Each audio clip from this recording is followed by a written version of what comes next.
안녕하세요. 네, 안녕하세요. 저 이비인후과 아산병원 이비인후과 강우석입니다. 이제 시간이 조금 지났는데요. 이제 강의 시작하도록 하겠습니다. 제가 오늘 말씀드릴 내용은 난청의 종류와 인공와우에 대해서 간략하게 설명을 드리려고 합니다. 그리고 난청이 생기는 게 난청의 종류가 여러 가지가 있는데요. 그 생기는 이유가 어느 부분에 귀의 어느 부분에 문제가 생기느냐에 따라서 이게 난청의 종류가 결정이 되거든요. 그래서 초두에 아마 귀의 해부학적인 구조에 대해서 간단하게 좀 설명을 해드리려고 합니다. 제 강의는 다음과 같이 진행을 할 거고요. 첫 번째, 좀 전에 말씀드렸던 대로 귀의 구조에 대해서 먼저 설명을 드릴 거고요.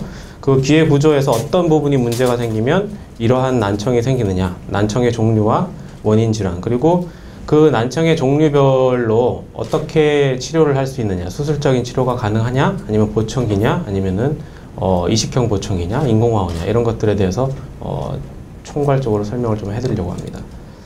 첫 번째, 이 귀의 구조고요. 귀는 이렇게 생겼습니다. 이게 이제 보기 힘드시겠는데, 쉽게 생각해서 제 머리가 이렇게 있고요. 이거를 이제 요 단면으로 잘라서 보시는데, 제 오른쪽 귀를 앞에서 보신다고 생각하시면 됩니다. 그래서 오른쪽 귀가 될 거고요.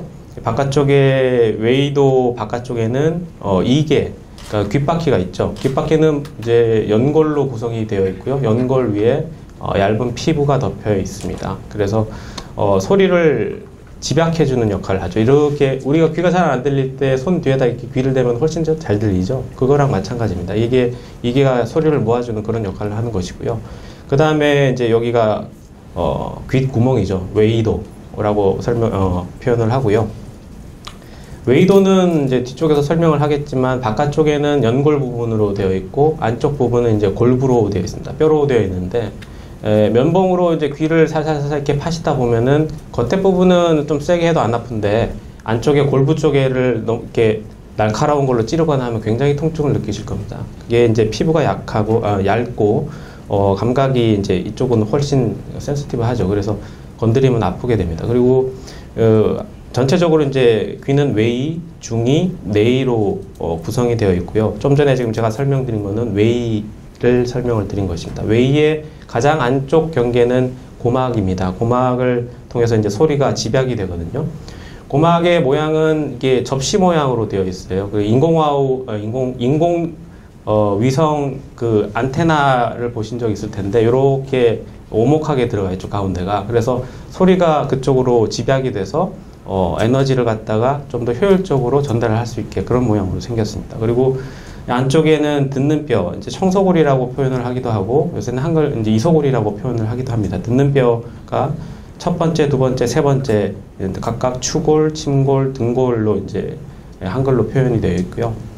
이게 서로 관절로 연결이 되어 있습니다. 이게 관절이 연결이 되어 있는데 관절이 굳거나 아니면 관절이 떨어져서 소리 전달을 잘 못하거나 그러면 이제 난청이 생기는 경우가 생깁니다.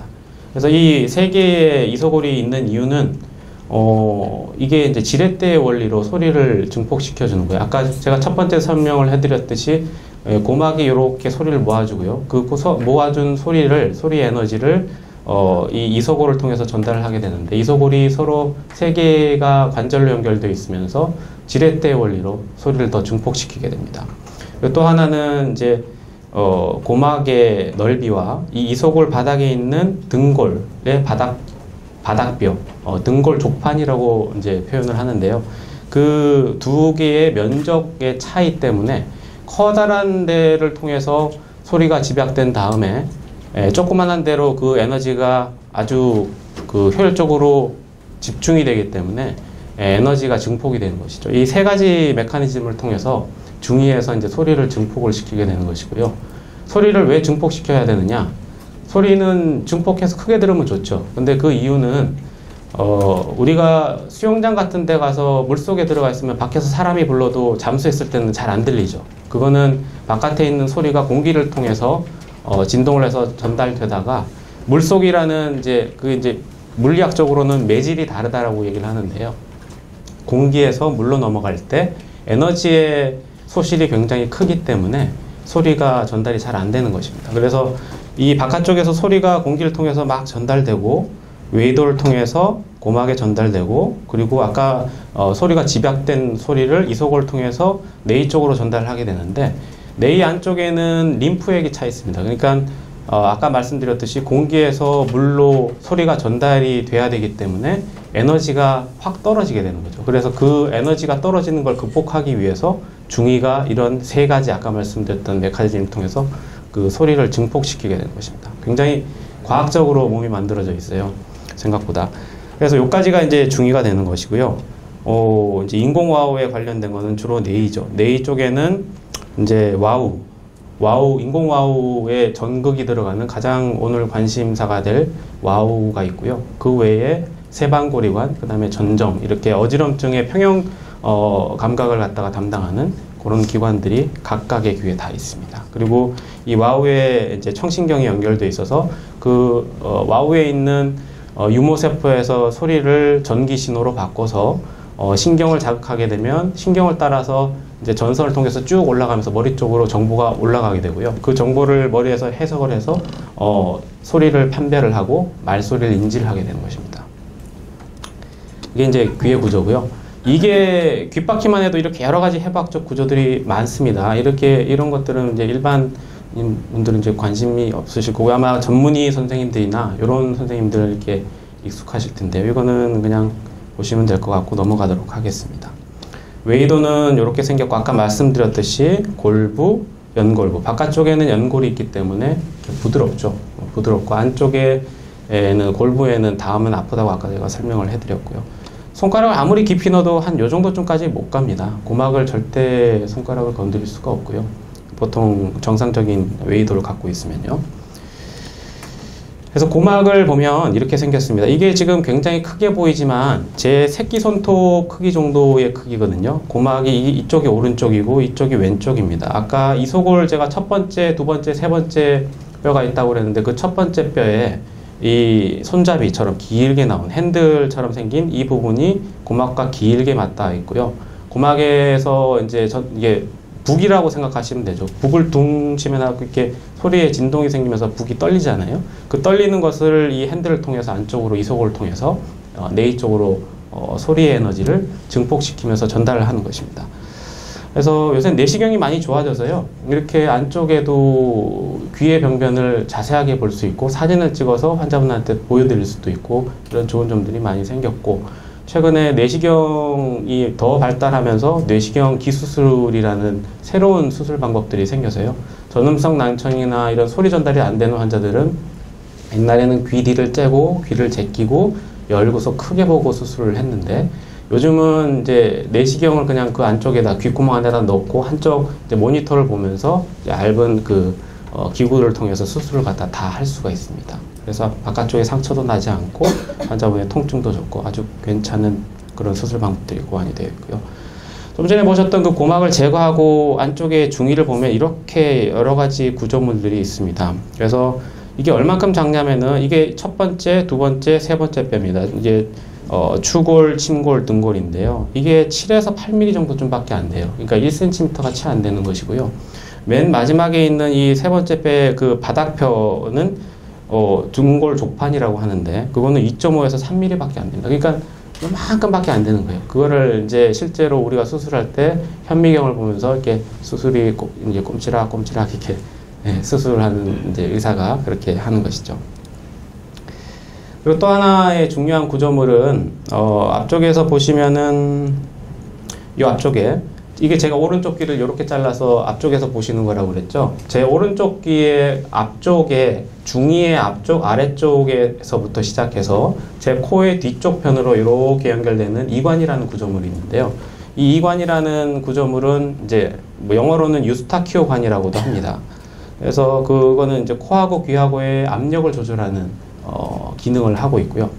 보통은 연골 때문에 닫혀 있는데 침을 삼키거나 하품을 하거나 껌을 씹는다거나 아니면 코를 세게 푼다거나 그러면은 그게 열리면서 공기가 통하면서 이제 서로 그 중위의 압력과 이 바깥쪽에 있는 대기의 압력을 이퀄라이제이션, 그러니까 평형을 시켜서 먹먹한 느낌을 없애주는 것입니다. 흔히 이제 엘리베이터를 타고 고층으로 올라가시게 되면 1층에서는 괜찮다가 쫙 하고 올라가면은 높은 데 올라가면 귀가 먹먹해지죠. 그럴 때 침을 한번 꿀꺽 삼키시면 뻥 뚫리죠. 침을 삼키실 때 이관이 열리는 겁니다. 그래서 압력의 그 평행이 이루어지면서 먹먹한 느낌이 없어지고 이제 그런 느낌이 사라지는 것이죠. 이게 왜 중요하냐? 이관 기능이 떨어져 있을 때는 안쪽에 삼출액이 생겨서 어린이들 같은 경우에는 삼출성 중이염이 잘 생기고요. 그게 반복되거나 그러면 만성 중이염으로도 갈 수가 있습니다. 그리고 성인에서도 어렸을 때부터 많이 앓으신 분도 계시지만 이 이관 기능이 문제가 생겨서 이관 기능이 떨어지는 경우에는 만성 중이염이나 유착성 중이염이 생겨서 만성 중이염 수술이 필요한 경우가 생기죠. 그리고 어른하고 어린이의 차이점은 뭐냐면 어린이는 이관이 되게 짧습니다. 그리고 평형으로 되어 있고요. 그 어른이 되면서 머리가 커지죠. 위쪽으로도 커지고 옆으로도 커지니까 이관이 이렇게 기울어집니다. 그러면은 이게 중이 안쪽에 있는 점막에서 이런 삼출액이나 이런 분비물들이 생기게 되는데 그게 잘 배출되지 못하면 삼출성 중이염이 생길 가능성이 있거든요. 근데 어린이들 같은 경우 이게 평평하니까 아래쪽으로 잘 못 빠지게 되는 거죠. 그래서 성인 같은 경우에는 중력 방향으로 잘 떨어지기 때문에 이런 이관 기능이 어린이들보다 훨씬 괜찮아지는 거죠. 그래서 오늘 이제 중요한 와우 달팽이관이 나왔고요. 영어로는 코클리아라고 합니다. 이 부분에 진짜 달팽이처럼 생겼습니다. 꽈배기처럼 이렇게 둥글게 올라가는 것이고요. 그 뒤에 보면은 세방고리관, 후 세방고리관, 측 세방고리관이 있고요. 그 전정이라는 기관이 있습니다. 일단 이제 이 와우에 대해서 보면 아까 말씀드렸지 요거는 제 오른쪽 귀를 이렇게 잘라서 앞쪽에서 보시는 거라고 생각하시면 되고요. 외이도에서 공기가 딱 와서 고막을 자극하고 고막에서 이제 소리가 모아져서 이속을 통해서 지렛대 원리로 증폭이 되고 이 면적의 차이로 증폭이 돼서 엄청난 이제 증폭된 에너지가 안쪽으로 포함이 되죠. 이게 페리림프라고 되어 있는 게 외림프액입니다. 이 외림프액이 이제 물인데요. 쉽게 생각해서 그 물 쪽으로 이제 파동이 이게 전달되는 거예요. 이게 위아래로 이렇게 움직이면서 파동이 생기는 거죠. 이렇게 툭툭 밀었다 당겼다 하면서 그러면은 이제 쉽게 생각하실 때 이게 백고동 소리가 멀리까지 들리죠. 한 소리가 멀리까지 들리고 보통은 높은 벨 소리나 여자분들 목소리는 낮은 음보다는 조금 멀리 가지 못합니다. 그 얘기 이제 조금 어렵게 표현을 하면은 저주파 음이 멀리까지 전달이 잘 되거든요. 산을 넘고 물 넘고 이렇게 잘 가는 거예요. 근데 고주파처럼 이렇게 주파수가 높으면은 그걸 넘어가지 못하고 짧은 구간까지밖에 전달이 안 되게 됩니다. 여기서도 그런 물리학적인 법칙이 적용이 되고요. 그래서 소리가 전달된 게 짧은 이제 고주파수, 높은 음, 피아노 건반의 높은 음이죠. 도레미파솔라시도 하고 올라가는 그런 음에서 음의 높은 음 쪽에가 이쪽에 위치하게 되고요. 고주파부터 저음쪽으로 내려가면서 이렇게 전달이 됩니다. 그래서 각 부분별로 그 주파수에 맞는 자극을 받아들여서 머리 쪽으로 올려서 그걸 구별을 하게 되는 거죠. 그래서 음악을 들을 때 그 높낮이를 인식하게 되고 그렇게 되는 것입니다. 요게 이제 그런 주파수를 나타낸 표고요.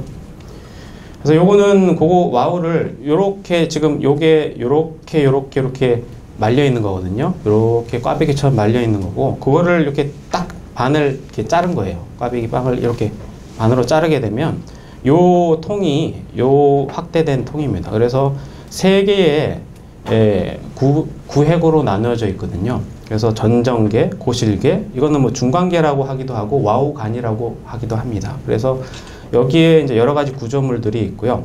소리가 이제 전달이 돼서 전정계를 통해서 와우 첨부까지 올라갔다가 내려오면서 이제 고실계로 해서 정원창으로 빠지게 되거든요.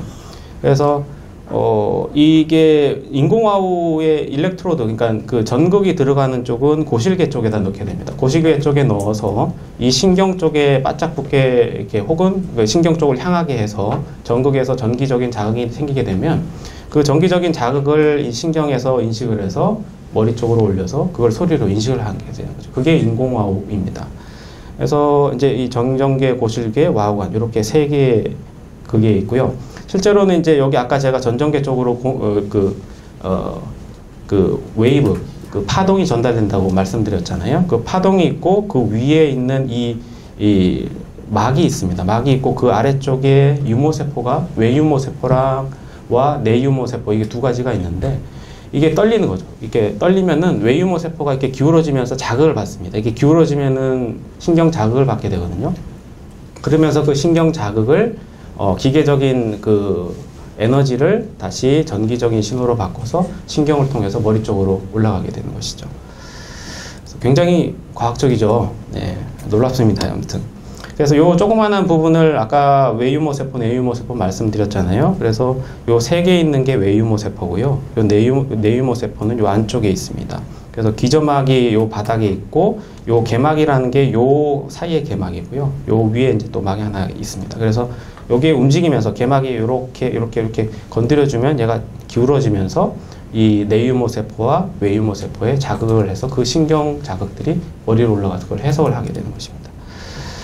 자, 이제 요 전정이라는 것은 이제 유트리클, 세큘, 난형낭과 구형낭으로 구성이 되는데요. 이거는 청각과는 상관이 없고 그 균형을 잡는 것과 상관이 있습니다. 이제 선가속도라고 하는 건데요.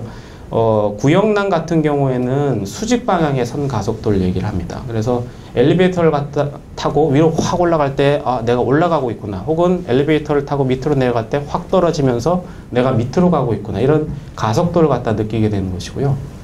가속도가 확 하면서 일정한 속도로 유지가 되면은 그 자극은 없어지게 되는 거죠. 예를 들면 자이로드롭 타고 떨어질 때, 올라갈 때, 이런 게 이제 구형낭에서 하는 것이고요. 요 난형낭이라는 거는 수평 방향의 선 가속도를 얘기를 하는 거예요. 차를 타고 엑셀을 확 밟았을 때 훅 뒤로 밀리면서 내가 앞쪽으로 가속을 하고 있구나라는 걸 느껴주고, 브레이크를 확 밟았을 때 앞쪽으로 확 쏠리면서 내가 멈추고 있구나를 알려주는 거, 난형낭이죠. 그래서 오른쪽, 왼쪽, 앞쪽, 뒤쪽, 이런 선형의 평형의 감각, 선 가속도를 알려주는 것입니다. 그리고 또 세방고리관이라는 게 있는데요. 이거는 한쪽 귀에 세 가지가 있습니다. 상세방고리관과 후세방고리관과 측세방고리관이 있는데요. 딱 이렇게 생겼어요. 제 어깨를 보시면은 앞쪽에가 이제 상세방고리관, 그다음 뒤쪽에가 후세방고리관. 요게 앞쪽 45도, 뒤쪽 45도. 그러니까 45, 45 하면 딱 90도가 되죠. 그래서 요게 지금 45도, 45도에서 90도가 되는 거고요. 왼쪽도 또 마찬가지로 앞 세방고리관, 후 세방고리관 45도, 45도에서 90도 간격으로 앞쪽, 뒤쪽에 있습니다. 굉장히 과학적으로 되어 있어요. 그래서 이게 회전하는 거를 이제 느끼는 거고요. 그 메커니즘은 안쪽에 또 물이 차 있습니다. 림프액이 차 있어서요. 우리가 머리를 휙 돌리면은 머리는 돌지만 안쪽에 있는 물은 가만히 있거든요.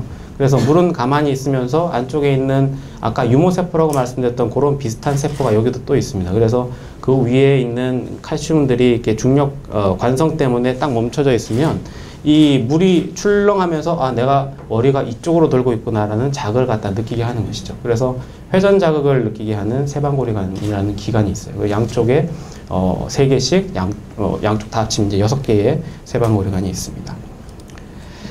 여기까지 이제 귀의 구조에 대해서 말씀을 드렸고요. 난청의 종류와 원인 질환, 그리고 난청의 종류별 치료 방법, 재활 방법에 대해서 말씀을 드리겠습니다. 난청은 전음성 난청, 감각신경성 난청, 그 다음에 혼합성 난청이 있습니다. 말이 이제 한글로 딱 하면은 전음, 소리의 전달이라는 뜻이거든요. 소리의 전달이 문제가 생겨서 난청이 생기는 것이 전음성 난청입니다. 감각신경성 난청은 감각신경이 문제가 생겨서 생긴 거겠죠. 흔히 이제 쉽게 생각하면요. 근데 뒤에서 설명드리지만 꼭 그런 건 아닙니다. 혼합성 난청이라는 거는 감각신경성 난청이 있는 환자에서 소리 전달까지 더 안 돼서 더 안 들리는 거죠. 그래서 그게 섞여 있는 게 혼합성 난청입니다. 그래서 이게 아까 제 오른쪽 귀를 이렇게 잘라서 앞쪽에서 보시는 거라고 말씀을 드렸죠. 오른쪽 귀고 이게 귓바퀴고 웨이도고 고막이고 이소골이고 요까지가 이제 웨이도가 될 것이고요. 웨이가 될 것이고요. 고막과 요 안쪽의 부분이 이제 중이, 이 이제 회색으로 되어 있는 부분은 내이가 되는 것이고요. 전음성 난청은 이 주황색으로 표시되어 있는 웨이와 중이 쪽에 소리 전달의 메커니즘, 아까 제가 말씀드렸던 그런 여러 가지 증폭의 메커니즘이라든가 아니면은 삼출성 중이염이 생겨서 중이 안쪽에 물이 차서 소리 전달을 에너지를 먹어버리니까 소리 전달이 좀 덜 되겠죠. 그런 것 때문에 소리 전달이 잘 안 되면서 문제가 생기는 게 전음성 난청입니다. 그리고 이제 감각신경성 난청은 요 안쪽에 뇌 쪽에 문제가 생기는 거고요. 대부분은 뇌의 신경에, 물론 나이가 들면 노화가 일어나면 안쪽에 나선신경절이라는 곳이 있는데 그쪽에 세포수가 줄어든다는 보고가 있습니다. 그렇지만 그게 줄어들어도 인공화호를 했을 때 굉장히 효과가 있는데 감각신경성 난청이면 감각이 죽었는데 어떻게 신경을 자극해서 소리를 듣습니까? 이렇게 얘기를 하는데요. 결국에는 그 안쪽에 있는 유모세포 쪽에 문제가 생겨서 감각신경성 난청이 생기는 경우가 많기 때문에 인공화호를 했을 때 고도 난청 혹은 전농인 환자분들에서 굉장히 효과가 좋을 수 있는 겁니다. 그래서 전립선 난청 아까 이제 여러 가지 설명을 해드렸는데 이런 이계기형 귓구멍이 아예 없이 태어나는 어린이들이 있습니다. 그런 경우에는 귀를 막으니까 자기 목소리가 그쪽에서 울려 들리고 그리고 밖에서 온 소리가 귓구멍이 막혀 있으니까 안쪽으로 전달이 못 되겠죠. 뇌 쪽으로. 그래서 듣는 능력 자체는 정상이지만 소리 전달이 안 돼서 전음성 난청을 있는 경우가 많죠. 그리고 어린아이들에서 아까 이관이 짧고 그다음에 평형이 수평 방향이기 때문에 삼출성 중이염이나 이런 것들이 많이 생긴다고 말씀드렸었죠. 그리고 고막 안쪽에 이렇게 노랗게 삼출액이 차거나 문제가 있었을 때는 소리의 전달을 방해하기 때문에 전음성 난청이 생기는 겁니다. 만성 중이염처럼 이렇게 고막에 구멍이 뚫려버리면은 북이 찢어진 거죠. 이렇게 둥 하고 울려서 이렇게 진동을 안쪽으로 전달해줘야 되는데 그 울릴 북이 없는 거예요. 북의 천이. 그래서 찢어진 경우에는 소리 전달이 잘 안 되니까 전음성 난청이 생기는 겁니다. 요렇게 요 부분에 이제 문제가 생기는 거고요. 이거는 이제 이비인후과 의사가 주로 보는 순음 청력 검사를 했을 때 이런 식으로 표현이 되었는데 간단하게 보시면 그냥 오른쪽이 빨간색이고요. 항상 왼쪽은 파란색입니다. 왼쪽은 두 줄로 표현이 되어 있긴 하지만 거의 두 줄이 한 줄처럼 보이죠. 이게는 소리 전달이 잘 된다는 얘기입니다. 듣는 능력도 정상이고 소리 전달도 어느 정도 좀 정상이라는 얘기고 빨간색을 보면은 위에 한 줄이 있고 밑에 한 줄이 따로 떨어져 있죠. 듣는 능력은 정상인데 소리 전달이 안 돼서 이만큼 못 듣는다는 얘기예요. 이런 환자들은 수술을 해주면은 굉장히 잘 들을 수 있겠죠. 예. 그래서 난청이 있다고 무조건 수술해서 다 잘 들을 수 있는 건 아닙니다. 그래서 경우에 따라서 그리고 이비인후과 의사의 전문의의 판단에 따라서 도움을 받으시면 될 것 같고요. 감각신경성 난청은 아까 말씀드렸듯이 뇌부터 중추까지 여러 가지 경로의 원인들이 있을 수가 있고 돌발성 난청이라고 해서 바이러스나 아니면 혈관이 막혀서 생기는 갑작스러운 난청, 돌발성 난청이 생겨서 감각신경성 난청이 발생하는 경우도 있고 나이가 들면서 생기는 경우도 있습니다. 60세 이상이 되면 꽤 많은 환자분들에서 보청기가 필요해요. 우리나라는 보청기에 대한 인식이 아직까지는 많이 이렇게 개선되지는 않아서 많은 분들이 이렇게 꺼려하시는 분들이 있는데 보청기가 예전보다 훨씬 많이 좋아졌기 때문에 잘 들으실 수 있습니다. 소음성 난청이라든가 어렸을 때부터 신생아 난청이 있어서 어렸을 때 태어날 때부터 잘 못 듣는 아이들 그리고 뭐 이독성 난청이라는 거는 항생제라든가 아니면 항암제 혹은 뭐 이런 것들이 귀에 독이 되는 약들이 있어요. 근데 뭐 결핵약이라든가 대표적인 게 그런 약들을 오래 쓰게 되면 귀에 독이 계속 전신적으로 가기 때문에 양측 귀의 청력이 떨어지게 됩니다. 그래서 이독성 난청이 오는 경우가 있고요. 청신경 종양에서 청력이 확 떨어지는 경우도 있고 그렇습니다. 그래서 이게 주파수별로 이렇게 보이는 거고요. 낮은 음에서 도레미파솔라시도 하고 올라가는 거고요. 이거는 소리의 강도가 아래로 갈수록 더 세지는 거죠. 더 센 소리를 줘야지 들을 수 있다 이런 의미입니다. 그러니까 높은 음 쪽에는 더 센 소리를 줘야지 이 사람은 들을 수 있네 이런 얘기죠. 예. 그래서 난청의 종류별 치료 혹은 재활 방법을 보면 전음성 난청은 보통 25에서 65dB 정도의 경도에서 중등도 정도쯤의 난청을 보통 가지고 있는데요. 원인에 따라서 수술이나 보청기의 도움을 받을 수가 있습니다. 물론 아까 그렇게 전음성 난청이 심한 환자에서 수술하면은 굉장히 효과가 좋지만 난 정말 죽어도 수술은 싫어, 수술이 정말 싫어 그러시는 분들은 보청기를 껴서 도움을 받는 경우도 있습니다. 그렇지만 수술해서 어느 정도 좀 듣는 능력과 이렇게 손해보는 치를 줄여준 다음에 보청기를 끼게 되면 보청기의 파워를 훨씬 적게 써도 깨끗하게 들을 수 있는 그런 장점이 있죠. 그래서 감각신경성 난청 같은 경우에는 경도에서 고도 범위까지는 보청기를 고려를 하고요. 그 다음에는 이제 보청기에 문제가 있는데 인공화호까지는 아니다. 그러면은 인공중위, 그러니까 이식형 보청기를 고려를 해볼 수가 있습니다. 그리고 고도에서 심도 난청 혹은 전농인 경우에는 인공화호를 갖다가 고려를 해볼 수 있죠. 그 혼합성 난청인 경우에는 각각에 대해서 해볼 수 있을 것입니다. 그래서 전음성 난청에서 이제 안쪽에 이소골에 어떤 문제가 있느냐, 중이의 소리 전달의 메커니즘이 어떻게 문제가 있느냐를 보기 위해서 시험적 고실 개방술이라고 하는 겁니다.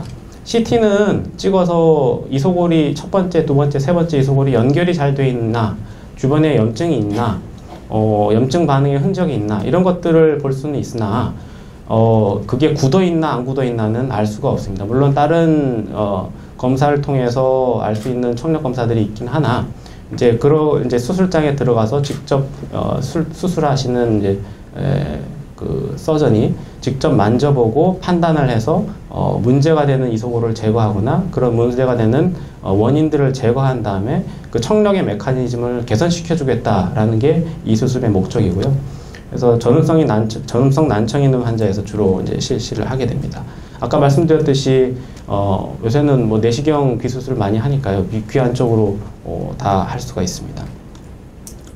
이소골 치환술도 아까 말씀드렸듯이 시험적 고실 개방술을 하다가 이소골이 문제가 있으면 이소골 치환을 하게 되는 것이고요. 여러 가지 이제 물질들이 많이 나와 있는데 최근에는 티타늄으로 된 거를 많이 사용을 합니다. 티타늄으로 된 걸 사용하고 이 티타늄의 길이는 환자분마다 조금씩 해부학적인 구조라든가 염증을 앓으면서 이제 안쪽에 이소골에 변형이 있다거나 그런 것들 때문에 길이가 조금씩 달라지기 때문에 수술할 때 수술하시는 의사 선생님께서 길이를 적당하게 재서 가장 적합한 이소골, 인공 이소골을 이제 선택해서 안쪽에다 넣어주게 됩니다.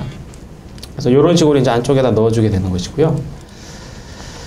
난청의 종류별 치료 이제 보청기를 설명을 드리겠습니다. 이 다양한 보청기가 있는데 가장 최근에는 그냥 귀 안에 쏙 들어가는 아예 안 보이는 잘 안 보이는 보청기라던가 아니면 귀 뒤에 거는 미니 보청기가 지금 대세로 자리 잡고 있고요. 최신의 기술들이 생각해 보면은 한 5년, 10년 전에 아이폰이 거의 없었던 시절이 있었죠. 스마트폰이. 그러면서 기술이 얼마나 발전했습니까?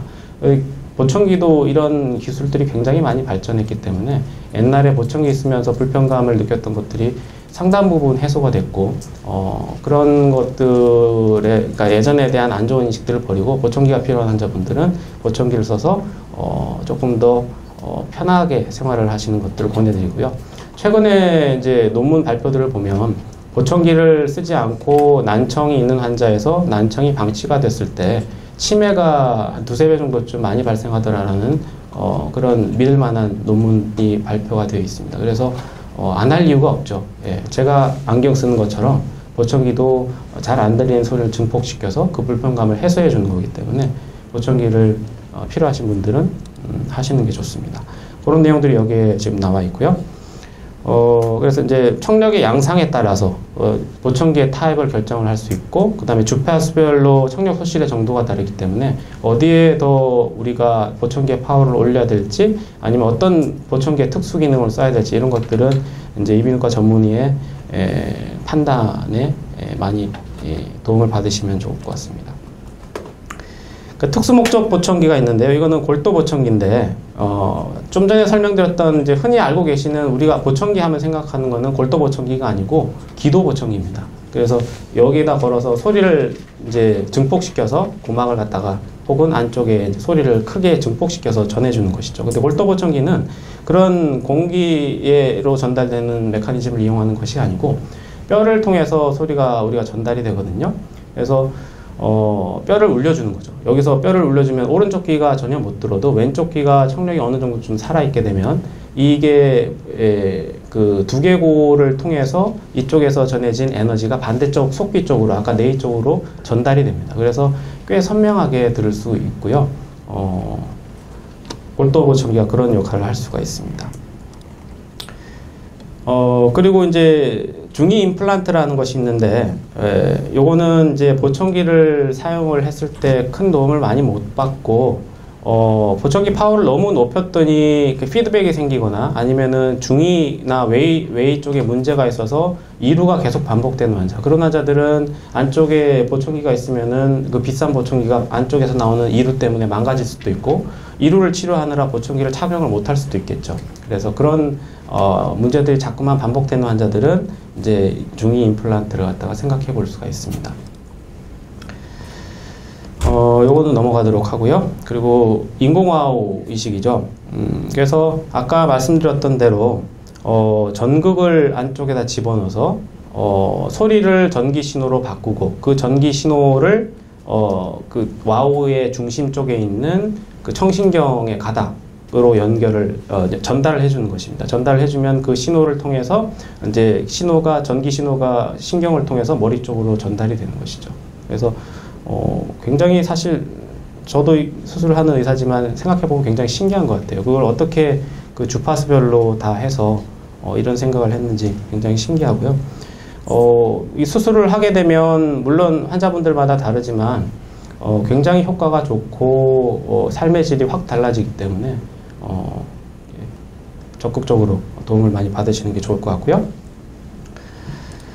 그 다음에 대충 이제 인공와우 이식의 건강보험 적용 범위, 이게 기계값이 굉장히 비싸거든요. 그래서 이게 내부 장치 이렇게 1,000만 원, 2,000만 원 이렇게 합니다. 그래서 이런 보험 적용이 되는지 여부가 중요할 것 같고요. 2세 미만은 양측에 90dB 이상의 난청이 있고 3개월 이상 보청기를 착용해도 효과가 없다는 게 있어야 됩니다. 보청기를 해서 이제 효과가 있는지 없는지를 봐야 되는 거죠.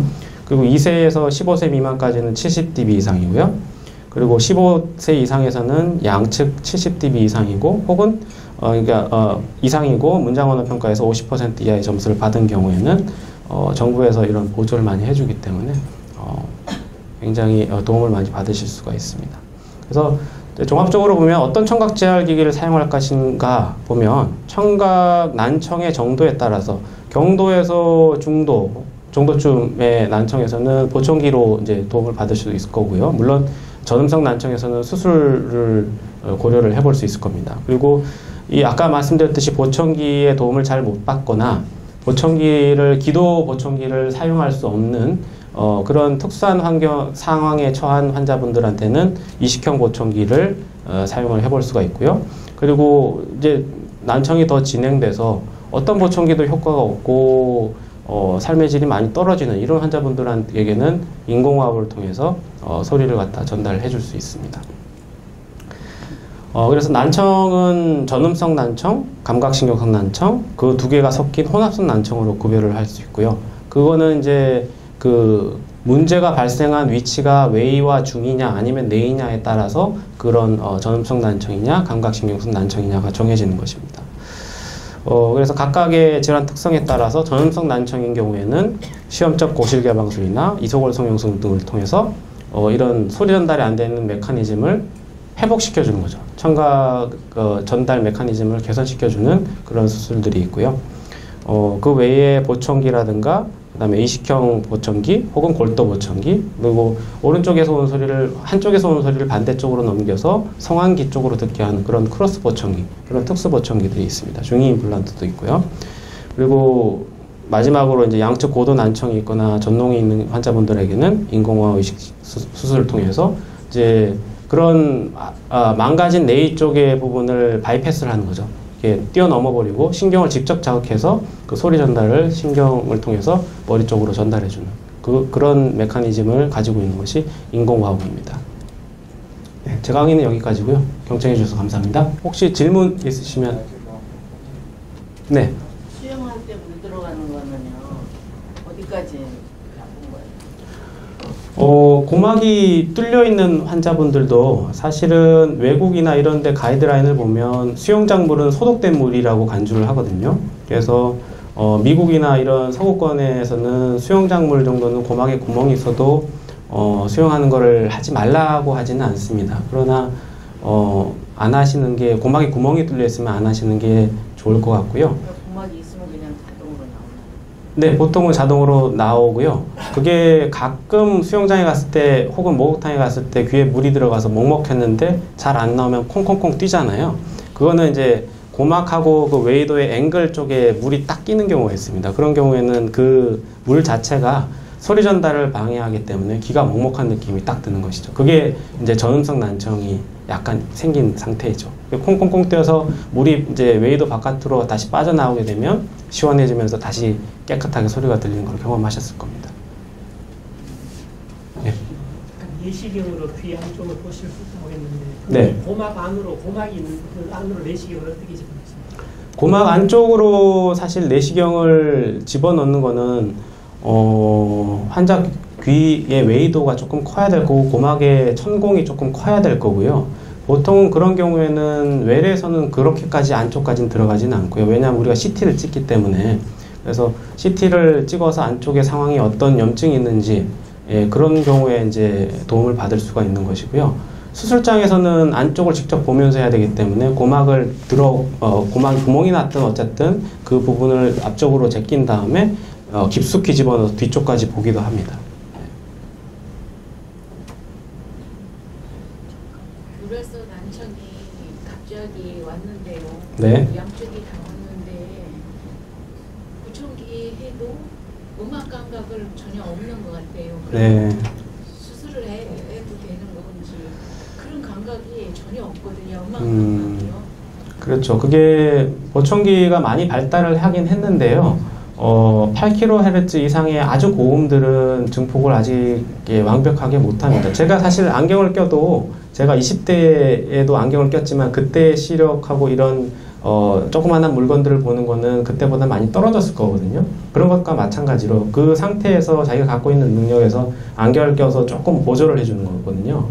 보청기도 마찬가지입니다. 이게 떨어졌지만 떨어진 상태에서 생활하시는 것보다는 훨씬 좋지만 그게 돌발성 난청이 오기 전의 상황 혹은 젊었을 때의 그런 청력만큼은 네, 기대하기는 조금 돌발성 난청이 당뇨하고도 연관이 있나요? 당뇨하고도 연관이 있을 가능성이 있습니다. 왜냐하면 당뇨가 있으신 분들은 혈관에 문제가 있는 경우가 있거든요. 혈관이 잘 막히죠. 피가 조금 시끄러울 때는 발음이 제대로 잘 안 들리고. 네. 그게 당뇨가 있으신 분들은 돌발성 난청이 조금 더 잘 생길 수도 있을 것 같습니다. 그게 혈관이 막혀서 생기는 돌발성 난청도 분명히 있거든요. 갑자기 구도에 올라갔을 때 확 막히는 순간적으로 막히는 게 멍멍한. 그거는 이관의 문제일 겁니다. 아까 제가 설명드렸듯이 엘리베이터 타고 높은 데 올라갔을 때 갑자기 탁 막히는 거는요. 코하고 귀하고 압력 조절하는 이관이 그 기능을 해야 되는데 잘 못해서 그런 거고 그때 침을 삼키거나 아니면 입을 다물고 코를 잡고 코 쪽으로 풍선을 불듯이 부는 걸 발살바라고 하는데요. 그런 것들을 해서 이제 귀 쪽으로 공기를 집어넣게 되면은 또 깨끗하게 들릴 수 있습니다.